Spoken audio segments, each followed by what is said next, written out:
दिवस समेत इन दिवस के रूप में मनाया जाता है। और चलिए आगे बढ़ते हैं खबरों में। सबसे पहले आज के कुछ बड़े इवेंट देख लेते हैं। मुंबई यूनिवर्सिटी में एडमिशन के लिए रजिस्ट्रेशन आज से ही शुरू होने जा रहे हैं। उत्तर प्रदेश रोडवेज बस चालक भर्ती मेला आज 6 मई से लगेगा। यूपी प्रयागराज, कौशाम्बी और प्रतापगढ़, मिर्जापुर के 8 पास ग्रामीणों को मौका होगा। उत्तर प्रदेश राज्य सड़क परिवहन निगम की ये नई पहल है। वहीं बिहार के मुख्यमंत्री सम्राट चौधरी ने भी आज 6 मई को मंत्रिमंडल की बैठक बुलाई, जिसमें कई अहम बड़े फैसले लिए जा सकते हैं। आज बिहार मंत्रिमंडल का भी विस्तार होगा। 6 मई को राजधानी पटना के ऐतिहासिक गांधी मैदान में शपथ ग्रहण समारोह होगा। इसमें प्रधानमंत्री नरेंद्र मोदी भी शामिल हो सकते हैं और इस दरमियान बिहार पटना के गांधी मैदान में एनडीए का शक्ति प्रदर्शन भी देखने को मिलेगा। वहीं केंद्रीय स्वास्थ्य एवं परिवार कल्याण मंत्रालय ने भी नई दिल्ली में दुर्लभ रोगों पर 2 दिवसीय राष्ट्रीय सम्मेलन का उद्घाटन किया हुआ है। तो आज भी ये सम्मेलन चल रहा है। और झारखंड स्टेट बार काउंसिल चुनाव परिणाम को लेकर आज 6 मई को कोर्ट में अगली सुनवाई होनी है। पंजाब के मुख्यमंत्री भगवंत मान आज जालंधर सेंट्रल से करेंगे चुनाव अभियान का आगाज। 6 मई को जनता के सामने रखेंगे 4 सालों का रिपोर्ट कार्ड भी। और राहुल गांधी पर भी आय से अधिक संपत्ति का आरोप लगा है, तो इस मामले पर सीबीआई जांच की याचिका पर भी सुनवाई आज होनी है। वहीं मौसम विभाग ने भी चेतावनी जारी की। अगले 15 घंटों के अंदर देश के 11 राज्यों में तूफानी बारिश का अलर्ट है। 70 किलोमीटर प्रति घंटा की रफ्तार से तेज हवाएं चलने की भी चेतावनी है। तो आगे मैं आपको बताऊंगा और भी पूरे मौसम समाचार विस्तार से। फिलहाल खबरों में आगे बढ़ते हैं। सबसे पहले कुछ विधानसभा चुनाव रिजल्ट के बाद पॉलिटिकल माहौल क्या चल रहा है, इसके अपडेट्स देख लेते हैं। उसके बाद ईरान अमेरिका इजरायल जंग से जुड़ी बड़ी खबरें भी देखेंगे।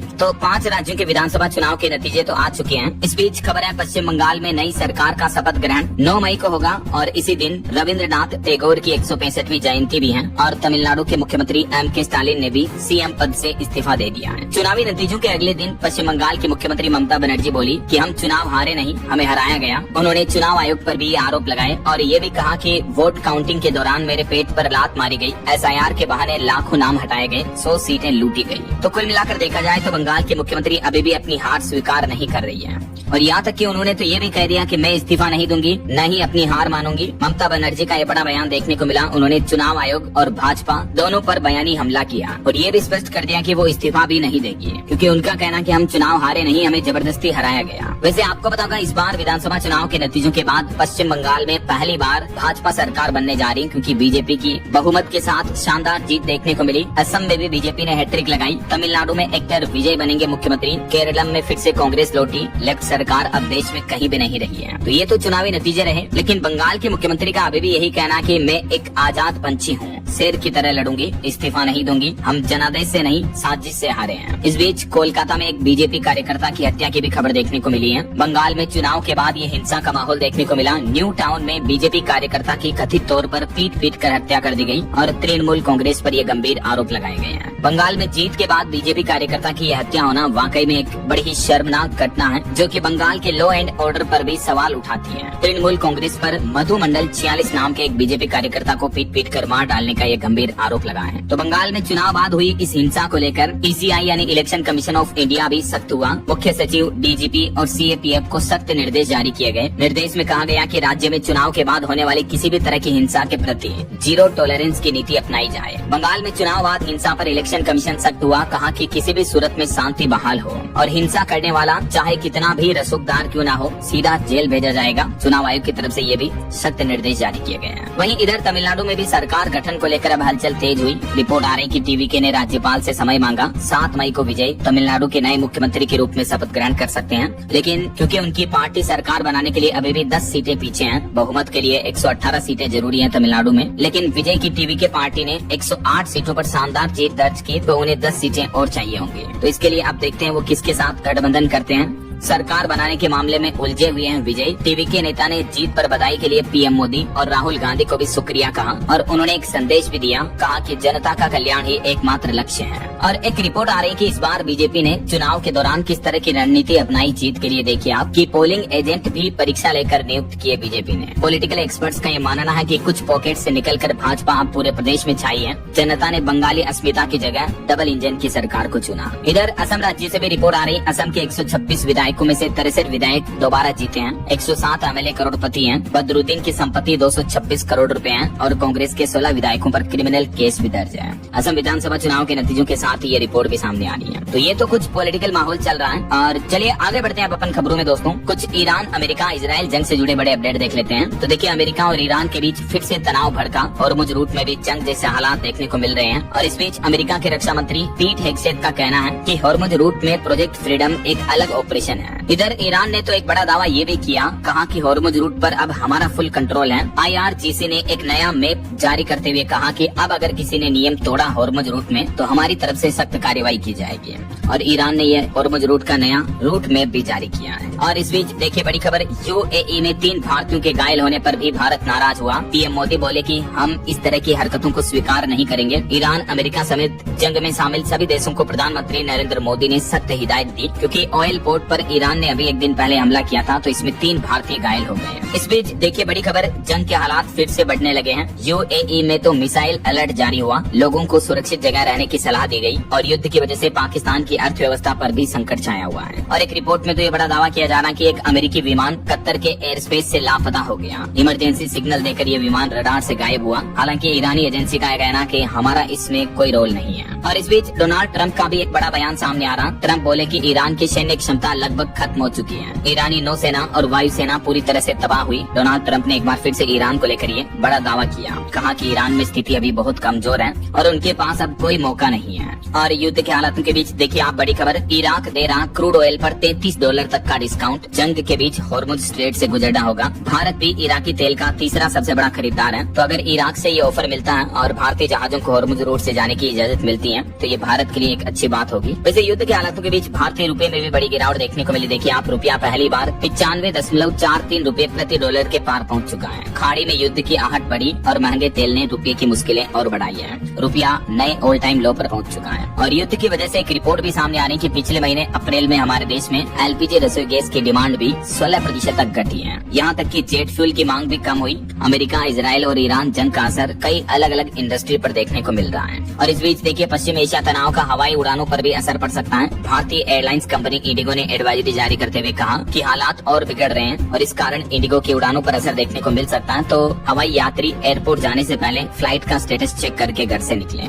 एयरलाइन कंपनी ने ये सलाह दी है। तो ये तो कुछ जंग के हालातों पर अपडेट्स रहे। और चलिए अगला अपडेट देखिए दोस्तों, पश्चिम बंगाल चुनाव फतह पर भी बीजेपी ने जो नया इतिहास रचा, इस पर अमेरिकी राष्ट्रपति डोनाल्ड ट्रंप की तरफ से भी PM मोदी को बधाई दी गई और इस जीत को ट्रंप ने ऐतिहासिक जनादेश बताया। चलिए अगली खबर देखिए, ईरान संकट के बीच केंद्र सरकार ने कुछ बड़े फैसले भी लिए। MSME और एयरलाइंस कंपनियों को मोदी सरकार 2.5 लाख करोड़ का बड़ा तोहफा दिए हैं। इमरजेंसी क्रेडिट स्कीम 5.0 को मंजूरी मिल चुकी है और इस रकम से MSME, व्यापारी, कारोबारी, एयरलाइन सेक्टर समेत कई इंडस्ट्री को संकट के समय में अपनी कार्य प्रणाली को चालू रखने और नकदी की कमी से निपटने में मदद मिलेगी। वैसे विधानसभा चुनाव परिणामों के बाद केंद्रीय कैबिनेट की ये पहली बैठक हुई। इसमें कई और बड़े फैसले भी लिए गए। देखिए केंद्र सरकार ने घोषणा करते हुए कहा कि छोटे उद्योगों को 100 करोड़ तक का बिना गारंटी के लोन दिया जाएगा। Emergency credit line guarantee scheme को 1 साल तक के लिए बढ़ा दिया है। केवल एयरलाइंस कंपनियों को ही इसमें 1500 करोड़ तक का लोन मिलेगा। खुद केंद्रीय मंत्री अश्विनी वैष्णव ने कैबिनेट मीटिंग में लिए गए फैसलों की जानकारी दी और इसमें सबसे पहला बड़ा फैसला ये रहा, अभी जो दुनिया भर में युद्ध का माहौल चल रहा है, इस वजह से आर्थिक संकट और इकोनॉमिक गिरावट के संकेत दिख रहे हैं। इस बीच केंद्र सरकार 2.5 लाख करोड़ रुपए का लोन बांटेगी इन अलग अलग इंडस्ट्री को।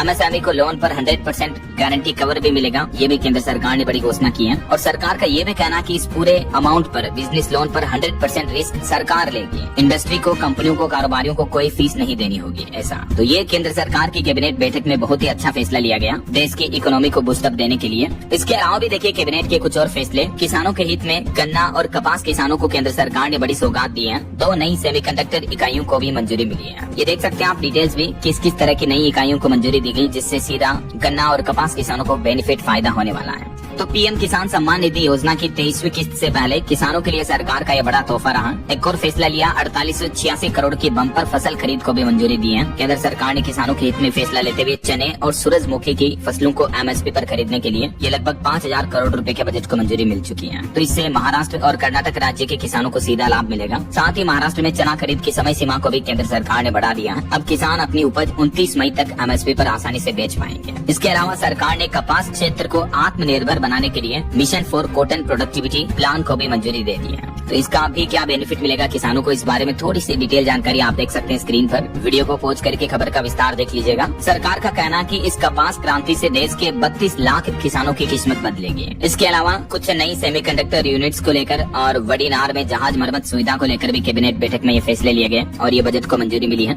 पश्चिम एशिया तनाव के बीच आपातकालीन ऋण योजना भी शुरू की गई। अलग अलग सेक्टर के अनुसार क्या प्रभाव पड़ेगा इन फैसलों का, कृषि, तकनीक में सेमीकंडक्टर और समुद्री इंफ्रास्ट्रक्चर समेत इन फैसलों की विस्तृत जानकारी भी आप देख सकते हैं अपनी स्क्रीन पर। ओके, और चलिए अगला अपडेट देखिए। हमारे देश के सर्वोच्च न्यायालय सुप्रीम कोर्ट में जजों की संख्या 34 से बढ़कर अब 38 होगी। इसको भी केंद्र सरकार की कैबिनेट की मंजूरी मिल चुकी है। वहीं एक रिपोर्ट सामने आ रही है, EACPM की रिपोर्ट के मुताबिक साल 2050 तक हमारे देश में 3 करोड़ केयर गिवर्स की जरूरत होगी। देश में एक बड़ा आर्थिक बदलाव आएगा। दरअसल प्रधानमंत्री की आर्थिक सलाहकार परिषद EACPM ने भविष्य की जरूरतों को देखते हुए केयर इकोनॉमी को प्राइवेट बोझ से हटाकर आर्थिक बुनियादी ढांचे में बदलने का एक नया ब्लूप्रिंट तैयार किया है। तो ये प्लान न केवल करोड़ों रोजगार पैदा करेगा बल्कि महिलाओं की श्रम भागीदारी बढ़ाकर देश की GDP को भी नई रफ्तार देगा। केयर गिवर्स का मतलब जो सीनियर सिटीजन्स होते हैं उनकी देखरेख के लिए देश में इस क्षेत्र में ये स्पेशल जॉब्स क्रिएट होगी 2050 तक। तो ये मेजर बदलाव देखने को मिलेगा हमारे देश में। युवाओं के लिए एक नई अपॉर्चुनिटी होगी उस वक्त 25 सालों बाद। चलिए अगली खबर देखिए। बैंक क्रेडिट पर एक रिपोर्ट सामने आ रही है। मजबूत मांग से बैंक लोन में लगभग 16% का उछाल देखने को मिला है। वित्त मंत्रालय की तरफ से ऑफिशियली रिपोर्ट जारी की गई वित्त वर्ष 2025-26 में। डेटा आप देख सकते हैं। और वहीं बैंक लोन को लेकर RBI ने भी एक बड़ी चेतावनी दी और कहा कि लोन सेटलमेंट के झूठे वादे ना करें,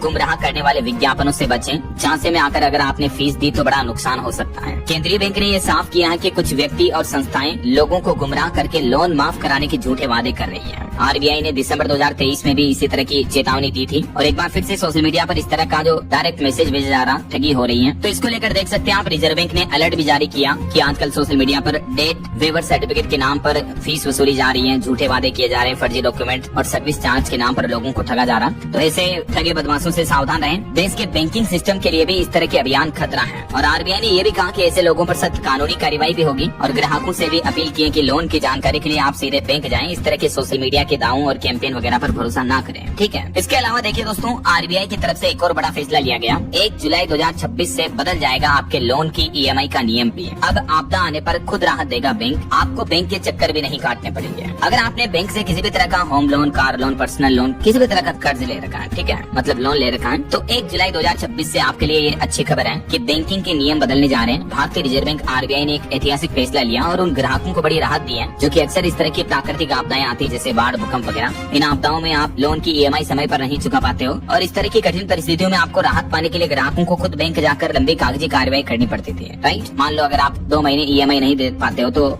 ये सुविधा तो आपको अभी भी मिलती है, लेकिन इसका प्रोसेस काफी लॉन्ग होता है। लेकिन जुलाई से ही अब आपको राहत ये मिलेगी कि बैंक खुद ये तय करेंगे कि उनके किस ग्राहक को राहत की जरूरत है और बैंक अपनी मर्जी से आपकी EMI टाल सकते हैं। इस तरह की कठिन परिस्थितियों में आप 1 महीना, 2 महीना जितना चाहे किस्तों की अवधि बढ़ा सकते हैं या कुछ फीस माफ कर सकते हैं। अगर आप ये राहत नहीं लेना चाहते तो आपके पास 135 दिनों का समय होगा जिससे आप इस सुविधा को मना कर सकते हैं। अब थोड़ी डिटेल जानकारी आप देख सकते हैं कि किस तरह के ग्राहकों को इस योजना का लाभ मिलेगा, आपदा के समय बैंकों की नई जिम्मेदारियां क्या होगी, फीस और शर्तों के नियम में भी सरकार ने RBI ने बदलाव किया। इस बारे में डिटेल जानकारी इन्फॉर्मेशन आप देख सकते हैं। ओके, चलिए अगला अपडेट देखिए। राजधानी दिल्ली में वोकेशनल और स्पेशल गेस्ट टीचर्स की सैलरी में सीधे 15,000 रूपए तक की बढ़ोतरी की गई। दिल्ली की रेखा गुप्ता सरकार की तरफ से ये मंजूरी भी मिल चुकी है, तो इन टीचर्स वगैरह को राहत मिलेगी। बहरहाल अभी तो अपन कुछ और महत्वपूर्ण और काम की खबरें देखेंगे दोस्तों, लेकिन फिलहाल वक्त तो चला है आज के ताजा मौसम समाचार जानने का। और हाँ, एक छोटी सी अधिकतर राज्यों में भारी बारिश, आंधी तूफान का कहर तो देखने को मिल ही रहा। यूपी बिहार में आंधी और बिजली से पिछले 24 घंटों में 31 लोगों की मौतें हो गई। राजधानी दिल्ली में भी ओले गिरे। हरियाणा में तूफान से 15,000 से ज्यादा पेड़ उखड़ गए। अब आप खुद ही अंदाजा लगा सकते हैं कि मौसम के हाल कितने गंभीर चल रहे हैं। राजस्थान, हिमाचल प्रदेश, इन राज्यों में तापमान में भी गिरावट देखने को मिली, तो गर्मी से लोगों को थोड़ी राहत जरूर मिली है। लेकिन कहीं न कहीं अभी ये बेमौसम चक्रवात बनने से देश के बड़े हिस्से में मौसम बदल गया है। उत्तर, मध्य और दक्षिण भारत में बारिश का असर दिख रहा। कुछ अलग अलग राज्यों की मौसमी स्थितियां देखिए आप पहले। मध्य प्रदेश के भी कई जिलों में बीते दिन बारिश हुई। डिंडोरी में ओले गिरे। 39 जिलों में अभी भी अलर्ट है। मौसम वैज्ञानिकों का कहना है कि 8 मई तक मध्य प्रदेश में मौसम ऐसा ही रहेगा। राजस्थान की बात करें तो बीते दिन भी उदयपुर, कोटा समेत 5 जिलों में बारिश देखने को मिली। बालोतरा में ओले गिरे। पाली के बाली में आंधी से पेड़ भी गिर गए। 8 डिग्री तक तापमान भी गिरा है राजस्थान में। आज 6 मई को भी उत्तरी राजस्थान के अधिकांश जिलों में बारिश का येलो अलर्ट है और राजस्थान में भी यही बारिश का सिलसिला 7 मई और 8 मई तक भी जारी रहेगा। वहीं बिहार में भी देखिए, राजधानी पटना और बगहा में बादल छाए। 10 जिलों में रेड अलर्ट है। 8 मई तक बिहार में भी मौसम ऐसा ही रहेगा। आंधी और बारिश से बीते 24 घंटों में अकेले बिहार में ही 25 लोगों की मौतें हो गई इस खराब मौसम के अलग अलग घटनाओं में। पहाड़ी राज्यों की बात करें तो हिमाचल प्रदेश के शिमला में तेज बारिश हुई। मंडी, कुफरी में भी भारी ओलावृष्टि देखने को मिली। हिमाचल के भी 10 जिलों में आंधी तूफान का अलर्ट है और 4 धाम वाले राज्य उत्तराखंड में भी देखिए आप 8 जिलों में बारिश देखने को मिल रही है। 5 जिलों में येलो अलर्ट है। केदारनाथ में भी बर्फबारी हुई। ओले गिरने की भी संभावना है। मौसम विभाग का कहना है कि उत्तराखंड में 10 मई तक मौसम खराब रहेगा। और हालांकि इस बारिश की वजह से देश भर के अधिकतर राज्यों में तापमान में गिरावट देखने को मिली। ये भारत के मानचित्र में आप देख सकते हैं। खासकर के मध्य दक्षिण भारत के इन राज्यों में तापमान में काफी गिरावट हुई है। तो इस वजह से मौसम थोड़ा ठंडा हुआ, गर्मी से लोगों को राहत मिली है लू वगैरह से। लेकिन अभी भी 2 दिन मौसम का हाल क्या रहेगा, आज 6 मई और कल 7 मई को देश के अधिकतर राज्यों में तेज आंधी बारिश का अलर्ट रहेगा, बिजली गिरने का भी खतरा है, तो सावधान रहिएगा। अच्छा, वैसे आप कौन से राज्य में रहते हैं दोस्तों, और आपके राज्य में अभी मौसम के हाल क्या चल रहे हैं, कमेंट करके बताइएगा जरूर आपके राज्य और जिले का नाम। और चलिए मौसम के बाद हम आगे बढ़ते हैं खबरों में। सबसे पहले कुछ मार्केट अपडेट्स पर नजर डाल लेते हैं। तो देखिए दोस्तों, बीते दिन भारतीय शेयर बाजार में थोड़ी गिरावट देखने को मिली। सेंसेक्स 250 अंक गिरकर 7717 पर बंद हुआ। निफ्टी भी 86 अंक गिरकर 2432 पर आया। और देखिए हीरो मोटोकॉर्प के चौथी तिमाही में सालाना प्रॉफिट 30% बढ़ा। 75 रूपए डिविडेंड की भी घोषणा की है निवेशकों के लिए हीरो मोटोकॉर्प ने। पीएनबी का भी चौथी तिमाही में मुनाफा 14% बढ़कर 5225 करोड़ रुपए रहा। वहीं केंद्र सरकार का शुद्ध कर संग्रह यानी नेट टैक्स कलेक्शन भी 5% बढ़कर 23,40,406 करोड़ रुपए रहा। वित्त वर्ष 2025-26 का ये आंकड़ा जारी किया है सरकार की तरफ से। और बड़ी खबर देखिए, एआई के असर की वजह से कोइनबेस कंपनी में 14% कर्मचारियों की छटनी की जाएगी, नौकरियां जाएगी इन कर्मचारियों की। वहीं ऑटो इंडस्ट्री से भी एक रिपोर्ट आ रही कि वाहनों की खुदरा बिक्री पिछले महीने अप्रैल में 13% तक बढ़ी है। फडा की रिपोर्ट्स में ये डेटा जारी किए गए। और ऑटो इंडस्ट्री के कुछ और अपडेट देखिए। होंडा कंपनी की कार खरीदने वाले लवर्स के लिए अच्छी खुशखबरी है। कंपनी अभी एलिवेट और सिटी समेत कई मॉडल्स पर अच्छा खासा डिस्काउंट भी दे रही है। अच्छा, इसके अलावा देखिए रेंज रोवर SUV 75 लाख रुपए तक सस्ती हुई, अब ये 3.5 करोड़ में ही मिलेगी। भारत यूके ट्रेड डील का असर दिखा है। और एक रिपोर्ट आ रही है ऑटो इंडस्ट्री से कि एशिया और अफ्रीका देशों में ईवी यानी इलेक्ट्रिक व्हीकल की मांग तेज हुई है। चीन में हर 10 में से एक कार अब ईवी हो चुकी है, जबकि भारत में 2 और 3 व्हीलर सेगमेंट में इलेक्ट्रिक व्हीकल्स के मामलों में 25% तक का उछाल देखने को मिला है। अंतर्राष्ट्रीय ऊर्जा एजेंसी की तरफ से ये रिपोर्ट जारी की गई। वहीं खबर है निसान कंपनी ने अपने ग्रेवाइट मॉडल के लिए रेट्रोफिट CNG किट लॉन्च की है। 7 सीटर MPV में 25-25 लीटर के 2 सिलेंडर मिलेंगे, जिनकी कीमत 82,999 रूपए है। और खबर है बायोकॉन की कमान अब अगली पीढ़ी संभालेगी, फाउंडर किरण मजूमदार ने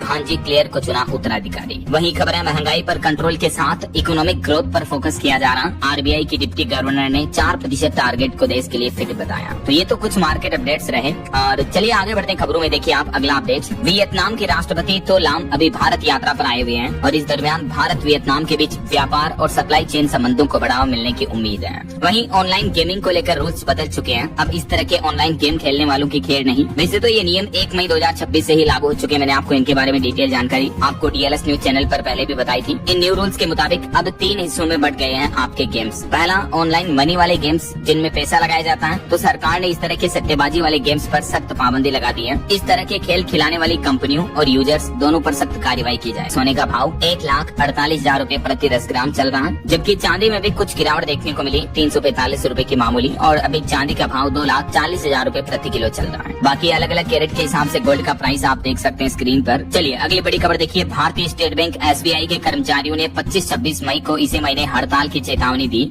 और इस वजह से 23 से 27 मई तक बैंकों का कामकाज ठप रह सकता है। अपनी 16 मांगों को लेकर स्ट्राइक करने का अलर्ट किया है SBI के कर्मचारियों ने। ये पूरी लिस्ट आप देख सकते हैं। SBI कर्मचारियों की 16 क्या प्रमुख मांगे हैं सरकार की तरफ से, जिस वजह से कर्मचारियों ने हड़ताल की चेतावनी दी है। चलिए खबर देखिए। दिल्ली में DDA ने बड़ा फैसला लिया। कड़कड़ डूमा के टावरिंग हिट्स प्रोजेक्ट के लिए बढ़ाई पेमेंट डेडलाइन। अब इस तारीख तक देना होगा पैसा। इसकी डेडलाइन जो पहले 30 अप्रैल थी उसको बढ़ाकर 30 जून 2026 कर दिया है। वहीं खबर है सुप्रीम कोर्ट ने केरल सबरीमाला केस पर सुनवाई करते हुए कहा कि बिल अब पैसा इंटरेस्ट लिटिगेशन बनी है। सबरीमाला केस में वकीलों ने याचिका लगाई तो जज ने कहा कि अपने लोगों के लिए काम करें। और एक अनोखी खबर देखिए दोस्तों, जुड़वा भाइयों ने एक ही लड़की से शादी की। उत्तर प्रदेश के बस्ती जिले का ये मामला है। यहाँ एक गाँव में ऐसी शादी देखने को मिली जिसने सबको चौंका दिया। जयमाला के वक्त बारात से एक नहीं बल्कि 2 दूल्हे एक साथ स्टेज पर आए और वो लड़की एक साथ दोनों जुड़वे भाइयों से प्यार करती है, तो दोनों भाइयों ने एक ही लड़की से शादी कर ली। वहीं साइबर ठगी की एक बड़ी घटना देखे। मध्य प्रदेश भोपाल में अपनी ही टीचर से लूट लिए 1,90,00,000 रुपए। साइबर ठगी का भोपाल में चौंकाने वाला खुलासा सामने आ रहा है। UPSC की तैयारी कर चुका एक युवक अपनी ही गुरु को बंधक बनाकर किडनैप करके लगभग 2 करोड़ रुपए लूट लिए। कैसे इस वारदात को अंजाम दिया देख सकते हैं आप डिटेल। वहीं एक और बड़ी साइबर ठगी की घटना देखिए दोस्तों। राहुल गांधी का PA बताकर उत्तराखंड की एक महिला से ठगी की गई। टिकट दिलाने का आश्वासन देकर भरोसे में लिया। प्रदेश के कई बड़े नेताओं की आवाज भी सुनाई AI के जरिए। उत्तराखंड देहरादून में राहुल गांधी के नाम पर 25 लाख रुपए की एक ठगी की गई महिला के साथ। देखिए आजकल इस तरह की साइबर ठगी के मामले काफी बढ़ रहे हैं, तो सावधान रहें। मैं आपको आए दिन अलर्ट करता रहता हूँ। चलिए अगला अपडेट देखिए। मध्य प्रदेश में अब भोपाल इंदौर मेट्रो ट्रेन में आप प्री वेडिंग शूट करवा पाएंगे 7,000 रूपए में। इसके अलावा भी फिल्म की शूटिंग, बर्थडे सेलिब्रेशन वगैरह भी कर सकेंगे। हालांकि आपको 15 दिन पहले बुकिंग करवानी होगी। MP में ऑपरेटरों की तरफ से ये नई सुविधा शुरू की गई है। वहीं खबर देखिए, इंडिगो की फ्लाइट में पावर बैंक में ब्लास्ट की घटना देखने को मिली बीते दिन। 5 पैसेंजर घायल हो गए। बैग में ये पावर बैंक रखा था। हैदराबाद से चंडीगढ़ आए सभी 198 यात्रियों को इमरजेंसी गेट से निकाला गया। इस फ्लाइट में ये बड़ी घटना देखने को मिली है। और ब्लास्ट की एक और बड़ी घटना देखिए, पंजाब में बीएसएफ हेडक्वार्टर के बाहर ब्लास्ट हुआ। एक स्कूटी में धमाका हो गया। अचानक से कैंपस की दीवारें तक हिल गई। इतना बड़ा भयानक धमाका था। इस मामले में 2 लोगों को हिरासत में ले लिया गया। पंजाब जालंधर का यह मामला है। कुछ और बड़ी दुर्घटनाओं की खबरें देखिए दोस्तों। जम्मू कश्मीर के पुंछ में 4 लोग लापता हुए हैं। सर्च ऑपरेशन में 2 लोगों के शव भी बरामद हुए हैं। वहीं उत्तराखंड में 3 वन कर्मियों का शिकार करने वाला बाघ विक्रम नाम का ये बाघ अब इस दुनिया में नहीं रहा। इसकी मौत हो चुकी है। 21 साल जीवित रहकर इस बाघ ने नया रिकॉर्ड भी बनाया था। उत्तराखंड के नैनीताल जिले में स्थित था यह। और वहीं देखिए, राजस्थान में भी एक और बड़ी बोट दुर्घटना देखने को मिली। राजस्थान बांसवाड़ा में नदी में नाव पलट गई, जिसमें बच्चे समेत 2 लोग लापता हो गए। 9 लोग हालांकि तैर कर बाहर निकल गए। इनको तैरना आता था तो। और एक बड़ी सड़क दुर्घटना देखिए, उत्तर प्रदेश के 4 पुलिस कर्मी समेत 5 लोगों की मौत हो गई। इनकी स्कॉर्पियो कार ट्रैक्टर से टकरा गई। ये एक अपहरण के केस में जिंद जा रहे थे, तभी उत्तर प्रदेश के जालौन के 4 पुलिस वालों समेत 5 लोगों की जान जाने की खबर आई है। हरियाणा में एक्सप्रेस वे पर स्कॉर्पियो टकराई। पढ़ने वालों में 2 दरोगा और 2 सिपाही थे। और अंतर्राष्ट्रीय दुर्घटना पर भी बड़ी खबर देखिए, चीन के हुनान में पटाखा फैक्ट्री में बड़ा विस्फोट हुआ, जिसमें 21 लोगों की दर्दनाक मौत हो गई। वहीं कोलंबिया में भी एक कोयले की खदान में विस्फोट से 9 लोगों की जान चली गई। बचाव और राहत कार्य जारी है। तो ये तो कुछ दुर्घटनाएं रही। और कुछ और इंटरनेशनल न्यूज अपडेट देखिए दोस्तों। ईरान अमेरिका जंग की वजह से कंगाल हुआ पाकिस्तान अब दुनिया को शराब बेचेगा। आर्थिक तंगी के बीच 5 दशकों बाद पाकिस्तान ने शराब का निर्यात करने का फैसला किया। कर्ज से परेशान पाकिस्तान ने अब वाइन एक्सपोर्ट शुरू कर दिया। ये शराब गैर मुस्लिम देशों को सप्लाई करेगा। 50 साल पहले तो इस्लाम का हवाला देकर शराब के एक्सपोर्ट पर पाकिस्तान ने बैन लगाया था, लेकिन अब जब भूखमरी की नौबत आ गई तो पाकिस्तान ने धर्म का आडंबर छोड़ दिया है और अब शराब का एक्सपोर्ट भी करेगा पाकिस्तान। क्योंकि पाकिस्तान की अर्थव्यवस्था पर अमेरिका ईरान युद्ध का गहरा असर देखने को मिल रहा है। देखिए, पाकिस्तान का क्रूड ऑयल कच्चा तेल का आयात बिल भी 167% बढ़ चुका है इस जंग की वजह से। यही तो वजह है कि पाकिस्तान ने ईरान अमेरिका के बीच मध्यस्थता भी करने की कोशिश की है, लेकिन वो बात अलग है कि पाकिस्तान की रणनीति काम नहीं आई। पाकिस्तान में महंगाई का हाल क्या चल रहा है, इस बात का अंदाजा आप इसी से लगा सकते हैं। प्याज 1200 रुपए प्रति किलो, मछली की कीमत 900 रुपए प्रति किलो चल रही है। पाकिस्तान में सब्जियों के रेट सुनकर आपके कान से भी खून निकलने लगेगा। वहीं इंटरनेशनल न्यूज पर एक और बड़ी खबर देखिए, यूएन पर खबर आ रही, अगले संयुक्त राष्ट्र प्रमुख के लिए महिला उम्मीदवार का चीन ने समर्थन किया और इसके लिए चयन प्रक्रिया भी शुरू हो चुकी है। और भारत के लिए एक बड़े गर्व की बात देखिए, 2 भारतीय पत्रकारों को पुलित्जर पुरस्कार की घोषणा की गई, जो कि भारत के लिए बड़े ही गर्व की बात है, देख सकते हैं आप। और वहीं दोस्तों, हमारे विदेश मंत्री डॉक्टर एस जयशंकर भी अभी जेमका के दौरे पर हैं। इस दरमियान वहां उन्होंने बड़ा कूटनीतिक दांव खेला। भारत और जेमका के बीच आर्थिक रिश्तों को नई रफ्तार देने पर भी जोर दिया। भारत जेमका के बीच इन कई अहम समझौतों पर सहमति भी बनी, देख सकते हैं आप डिटेल। चलिए अगली बड़ी खबर देखिए, देश भर में आने वाले 9 मई को राष्ट्रीय लोक अदालत का आयोजन होगा। इसके तहत एक तो अलग अलग राज्यों में अलग अलग कार्य किए जाएंगे, जैसे दिल्ली वगैरह में ट्रैफिक चालान आसानी से निपटाए जाएंगे। इसके लिए रजिस्ट्रेशन कैसे होंगे, तो ट्रैफिक चालान के लिए स्लॉट बुकिंग प्रक्रिया 4 मई से शुरू हो चुकी, जो 7 मई तक चलेगी। देश भर में राष्ट्रीय लोक अदालत के माध्यम से कई अलग अलग आम जन की समस्याओं के मामलों का निपटारा किया जाएगा। ऐसा चलिए अगली खबर देखिए दोस्तों, उत्तर प्रदेश में योगी सरकार ने बड़ा फैसला लिया। अब यूपी में कंस्ट्रक्शन ठेकेदारों पर नया नियम लागू हो चुका है। कंस्ट्रक्शन यानी बिल्डिंग निर्माण वगैरह की गुणवत्ता के कार्यों को सुधारने के लिए यूपी की योगी सरकार ने यह अहम फैसला लिया है। और ठेकेदारों को लेकर इस फैसले के तहत क्या क्या नए नियम लागू होंगे, क्या नई गाइडलाइंस जारी की गई है, इस बारे में डिटेल जानकारी भी आप देख सकते हैं स्क्रीन पर। वहीं खबर है, चंडीगढ़ में लागू होगा असम टेनेंसी एक्ट। गृह मंत्रालय की मंजूरी मिलने का इंतजार है। इस एक्ट के बाद मकान मालिक और किराएदारों के वाद विवाद मसले भी सुलझेंगे। चंडीगढ़ प्रशासन का यह नया प्लान है। और वहीं देखिए दोस्तों, आजकल के युवाओं की हेल्थ पर एक चौंकाने वाली रिपोर्ट सामने आ रही है कि जीवन शैली से जुड़े उपाय नींद की दवा से भी अच्छे हैं। अमेरिका में चौंकाने वाला खुलासा देखिए, हर 8 में से 1 वयस्क यानी अमेरिकी युवा जो है वो अच्छी नींद के लिए दवाइयाँ ले रहे हैं। रिपोर्ट बताती है कि 1/3 अमेरिकी वयस्क रात में न्यूनतम 7 घंटे की भी नींद नहीं ले पाते हैं, क्योंकि आजकल की स्ट्रेस भरी life, mobile phone, computer, TV वगैरह का ज्यादा इस्तेमाल करना कहीं न कहीं आपकी अनिद्रा, नींद की कमी की समस्या को बढ़ाता है। इसलिए जितना हो सके नेचर के साथ जुड़कर जिए, खुलकर जिए, खुशी से जिए, तनाव में कुछ नहीं रखा है, राइट। वहीं देखिए, एआई भरी लाइफ में भी अब टीचर बच्चों को फिर से लिखना पढ़ना सिखा रहे हैं, क्योंकि रिपोर्ट में बताया गया कि एआई के बढ़ते इस्तेमाल से बच्चों में राइटिंग स्किल भी कमजोर हो रही है। अमेरिका में ही छात्रों को लेकर ये चौंकाने वाली रिसर्च सामने आ रही है। इस वजह से बच्चों को हाथ पेन कलम से पढ़ना लिखना सिखा रहे हैं शिक्षक टीचर। इतना एआई आजकल हमारी लाइफ में घुसता जा रहा है। वहीं टेक न्यूज से खबर है, इस सप्ताह वीवो और वन प्लस समेत 4 मोबाइल फोन लॉन्च होंगे। 200 मेगापिक्सल कैमरा के साथ AI फीचर्स वाले स्मार्टफोन्स में आपको कई एडवांस फीचर भी मिलेंगे। इनकी कीमत 25,000 से लेकर 1.5 लाख रुपए तक होगी। चलिए अगली खबर देखिए। पश्चिम बंगाल चुनाव में ममता बनर्जी की हार पर बॉलीवुड डायरेक्टर विवेक अग्निहोत्री भी खुश हुए। उन्होंने कहा कि बंगाल में हमारे साथ मारपीट की कार्रवाई हुई थी, हमले करवाए गए हम पर, तो अब सत्ता परिवर्तन के बाद लोग निडर होकर सिर ऊंचा करके चलेंगे। उन्होंने ये ट्वीट भी किया, देख सकते हैं आप। वहीं खबर है बिहार में अब एक अणे मार्ग नहीं बल्कि इस नाम से जाना जाएगा बिहार का मुख्यमंत्री आवास। नए CM सम्राट चौधरी ने बड़ा फैसला लिया और राजधानी पटना स्थित आवास को इतने दिन इस नाम से जाना जाता था, उसका नाम बदलकर लोक सेवक आवास कर दिया है। बिहार सरकार का यह बड़ा फैसला है। और खबर देखिए, आम आदमी पार्टी से निकले सांसद राघव चड्ढा समेत अन्य सांसदों ने राष्ट्रपति से मुलाकात की और बोले कि हमारे पास 21 राज्यों की पुलिस है। पंजाब के मुख्यमंत्री ने कहा कि पंजाब में भाजपा MLA 2 हैं, राज्यसभा MP 6 हैं, ये कैसे हैं? केजरीवाल बोले कि फरवरी में मोदी सरकार गिरेगी। तो ये कुछ पॉलिटिकल बयानबाजी भी देखने को मिली राष्ट्रपति से मुलाकात के दौरान। चलिए अगली खबर देखिए। उत्तर प्रदेश में अब नहीं कटेगी बिजली, ट्रांसफार्मर डैमेज रेट में 80% गिरावट देखने को मिली है। ट्रिपिंग फ्री मॉडल की ओर बढ़ रहा है यूपी राज्य। उत्तर प्रदेश की योगी सरकार का ये कहना है। वैसे यूपी में अब आप अपने प्रीपेड मीटर, जो स्मार्ट प्रीपेड मीटर है, उन्हें पोस्ट पेड कर पाएंगे और इसके लिए बिजली उपभोक्ताओं को कहीं आवेदन करने की भी जरूरत नहीं होगी, बल्कि खुद उत्तर प्रदेश ऊर्जा नियामक इन मीटरों को पोस्ट पेड करेगा। यानी अब स्मार्ट मीटर का बिल भी ऑटोमेटिकली पोस्ट पेड की तरह ही आएगा। यूपी की योगी सरकार ने प्रीपेड सिस्टम को ही खत्म कर दिया है। पुराने मीटरों को प्रीपेड करने पर भी रोक रहेगी। उत्तर प्रदेश में स्मार्ट प्रीपेड मीटर के बढ़ते आक्रोश और विवाद के बीच यूपी की योगी सरकार ने बहुत ही अच्छा फैसला लिया है। कैबिनेट बैठक हुई और इसमें ये कई महत्वपूर्ण फैसले लिए गए, जिसकी डिटेल्स भी आप देख सकते हैं स्क्रीन पर। वही खबर है उत्तर प्रदेश में कर्मचारियों के लिए भी राहत की खबर है। अब परस्पर सहमति के आधार पर भी तैनाती पा सकेंगे राज्य कर्मचारी। शासनादेश जारी हुआ। यूपी में ट्रांसफर वगैरह को लेकर भी योगी कैबिनेट का ये महत्वपूर्ण फैसला है। और एक अच्छी खबर है, उत्तर प्रदेश में शिक्षकों की कमी से जूझ रहे प्राथमिक स्कूलों को मिलेंगे 2830 टीचर। हर स्कूल में कम से कम 2 टीचर्स की तैनाती होगी। यूपी सरकार द्वारा परिषदीय विद्यालयों को जल्दी ये राहत दी जाएगी। और अगली खबर देखिए, एक रिपोर्ट सामने आ रही है। भारत में इलेक्ट्रिक 2 व्हीलर्स की बिक्री में लगभग 2.5% का उछाल देखने को मिला है। पेट्रोल 2 पहिया वाहनों की मांग भी घटी है। फेडा की रिपोर्ट के मुताबिक ये डेटा आप देख सकते हैं। वहीं हिमाचल प्रदेश पंचायत चुनाव पर खबर आ रही। जिला निर्वाचन अधिकारियों ने जारी की मतदाता सूचियां, जिन्हें आप ऑनलाइन भी पोर्टल पर देख सकते हैं। और बड़ी खबर देखिए, अमेरिकी राष्ट्रपति डोनाल्ड ट्रंप ने ईरान को चेतावनी में कहा कि दुनिया के नक्शे से मिटा देंगे ईरान का नामो निशान। हॉर्मुज में जहाजों की सुरक्षा को लेकर ट्रंप ने ईरान को ये बड़ी धमकी दी है। और ट्रंप की इस धमकी को कई एक्सपर्ट बड़ी चिंता का कारण मान रहे हैं, क्योंकि नक्शे से मिटा देने का मतलब आखिर ट्रंप का प्लान क्या है? क्या ईरान पर परमाणु हमला करने वाले हैं या कोई और? खैर ये तो वक्त ही बताएगा। फिलहाल देखिए अगली खबर। महाराष्ट्र में दरिंदों के खिलाफ अब सख्त कार्रवाई करने की तैयारी कर रही है महाराष्ट्र सरकार। यौन अपराधियों को अब पैरोल यानी जमानत नहीं मिलेगी। इसको लेकर नया कानून लाएगी महाराष्ट्र के मुख्यमंत्री देवेंद्र फडणवीस सरकार। वहीं देखिए, उड़ीसा के मुख्यमंत्री मोहन चरण मांझी 3 दिन के गुजरात दौरे पर पहुंचे। राज्य के लिए निवेश आकर्षित करने का इनका प्रयास है। वहीं खबर है, तेलंगाना में बिजली सौदों की जाँच अब CBI करेगी और IAS सौमित्र मोहन बने पश्चिम बंगाल के नए राज्यपाल के सचिव भी हैं। और विधानसभा चुनाव के नतीजों के बाद एक रिपोर्ट सामने आ रही कि हमारे देश में अब वाम दलों की कोई भी सरकार नहीं बची है। जो आखिरी किला केरल में था वो भी ढह चुका है। 1977 के बाद पहली बार वामपंथी राजनीति का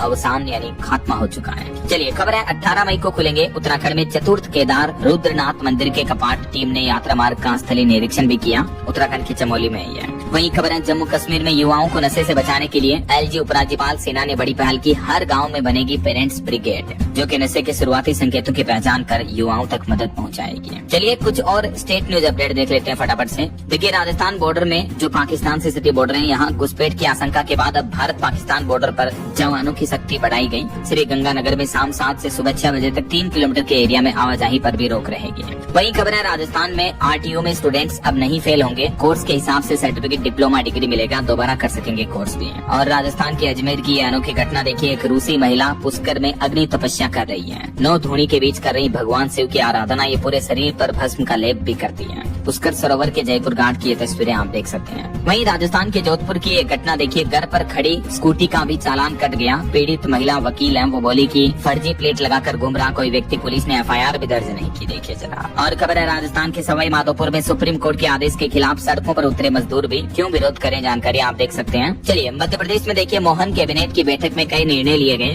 MP में बनेगा व्यापारी कल्याण बोर्ड, मुख्यमंत्री इसके अध्यक्ष होंगे। और एक्सपोर्ट को बढ़ावा देने के लिए जिला स्तर तक बनेगी कमेटी। बीते दिन मध्य प्रदेश के मोहन यादव की कैबिनेट बैठक हुई और इसमें किन किन प्रस्तावों को मंजूरी मिली, जानकारी आप देख सकते हैं। और वहीं मध्य प्रदेश के लिए एक अच्छी खबर ये है कि केंद्रीय सरकार की कैबिनेट बैठक में नई रेल लाइन को भी मंजूरी मिल चुकी है, जो कि MP, UP और राजस्थान 3 राज्यों को कनेक्ट करेगी। तीनों स्टेट को फायदा होगा। नागदा मथुरा के बीच अतिरिक्त तीसरी और चौथी नई लाइन बिछाने के लिए 16,403 करोड़ रुपए के बजट की मंजूरी दे दी है केंद्र की नरेंद्र मोदी सरकार ने।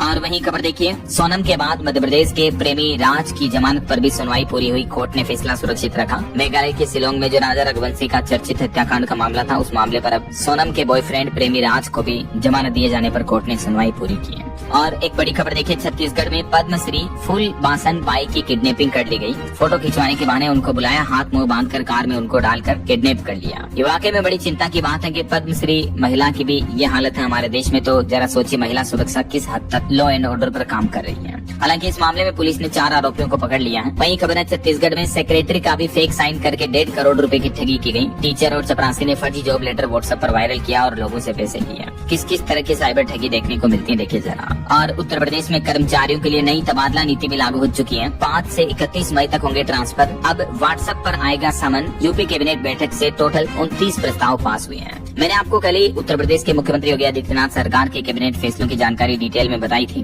तभी तो आपको कहता हूं दोस्तों कि रेगुलर वीडियो देखा करो बड़ी खबरों का। DLS न्यूज पर डेली तारीख वाइज वीडियो आ जाता है, ठीक है। चलिए अगली खबर देखिए, उत्तर प्रदेश को अगले 15 दिन में मिलेगा स्थायी DGP। राजीव कृष्ण 3 सीनियरों को पछाड़कर सबसे आगे चल रहे हैं अभी। और एजुकेशन पर खबर है, BPSC ने बिहार में 1230 पदों पर वैकेंसी निकाली है। और करंट अफेयर्स के भी कुछ अपडेट देखिए। हाल ही में देश की सबसे बड़ी प्राइवेट सैटेलाइट कंपनी ने दृष्टि सैटेलाइट लॉन्च किया। भारत कंबोडिया के बीच सैन्य अभ्यास सिंधबेक सेकंड के नाम से शुरू हुआ। ओके, और अंत में कुछ खेल समाचार से जुड़े अपडेट्स देख लेते हैं। देखिए आप, IPL में चेन्नई ने दिल्ली को 8 विकेट से हराया। सैमसन ने नाबाद अर्धशतक भी लगाया। वहीं Bharat T20 world cup ranking के मामले में नंबर 1 पर बरकरार रहा। वर्ल्ड कप जीतने का फायदा मिला भारत को। इंग्लैंड इसमें दूसरे स्थान पर है। ICC ने सालाना डेटा अपडेट जारी किया। ओके, और अंत में आज के राशिफल पर नजर डाल लेते हैं। देखिए आज कन्या राशि वालों को प्रमोशन मिलने और धनु राशि वालों की इनकम बढ़ने के योग है। मीन राशि वालों के लिए भी आज का दिन फायदेमंद रहेगा। और भी कुछ